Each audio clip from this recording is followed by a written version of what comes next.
Hi everybody! In this video I'm going to go through an introduction to Program 3.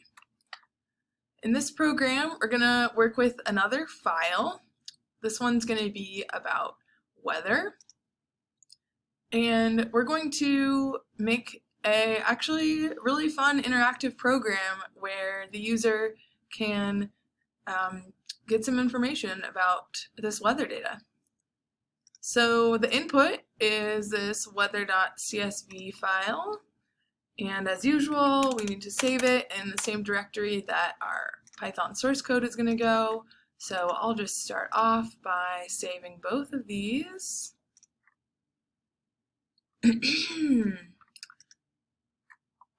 And maybe let's start off looking at that input file.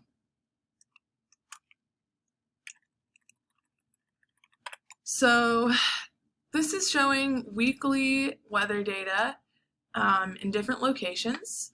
So we can see that there's an average column, city, code, direction, maximum, minimum, what month it was, how much precipitation there was, and some other information. And maybe I will just leave this open in case we need to look at it again.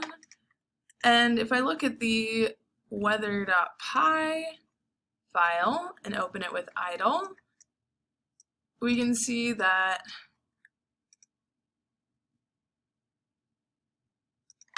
in this space right here we're going to need to put our functions, and it says do not change anything below this line with the exception of code related to option 4. So let's take a look more at the description of the assignment, see if we can understand what that means. So we need to supply the missing functions such that interaction with the user could produce the sample output that we'll take a look at in a second. So the functions we need to implement are coldest temperature, average temperature, all stations by state, and then finally we're going to need to write our own function, so you get to be creative here and decide what this function is called, decide what it will do, but the idea here is that it needs to be interesting, non-trivial, and not a simple variation of one of the other functions. So for example, something that would not count here would be to do just hottest temperature, right? Because that's just a really simple variation on a function that we already had to write, which was coldest temperature. So you're going to have to be a little more creative than that. But yeah, this is just a good opportunity for you to come up with something that you might think a user would want to know. So let's start off by just getting our program running.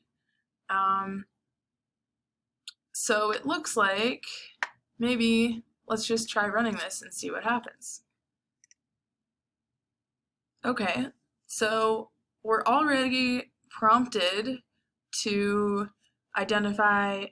choose one of these 5 menu items, 1, 2, 3, 4, or 5, and let's see what happens if we say that we want to choose 1.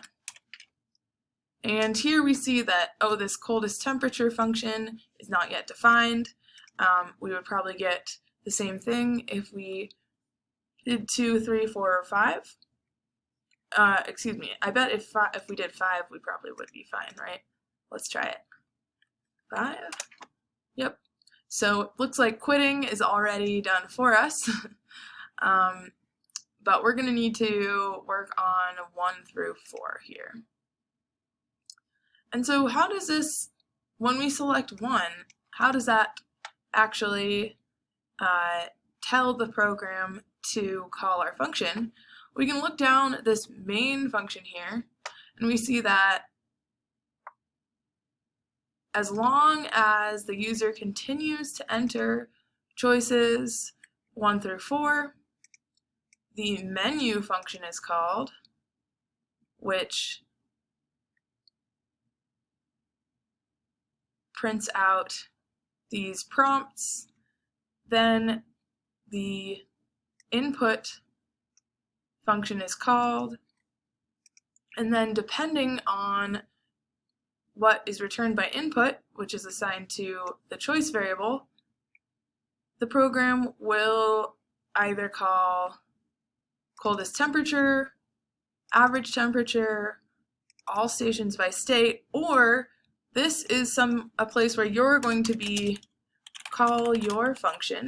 This is where you're going to need to call your own function. So that's what when it says, do not change anything below this line with the exception of code related to option 4. So that means you need to call your function here, and you also should put your prompt here, right? So instead of something interesting, non-trivial, and not a variation of the above, you would put your prompt here, right? Whatever your function's going to do, tell the user about it in a string right there. So you're going to need to create all those 4 functions. Maybe I'll say our 4 functions here.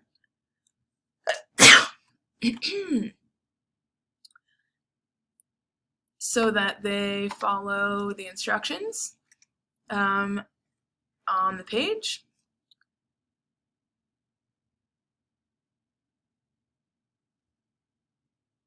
And you can see that there's detailed grading information. So as always, take a close look at this, and as you're developing your functions, make sure when you finish off coldest temperature, make sure that it's doing all these things, etc.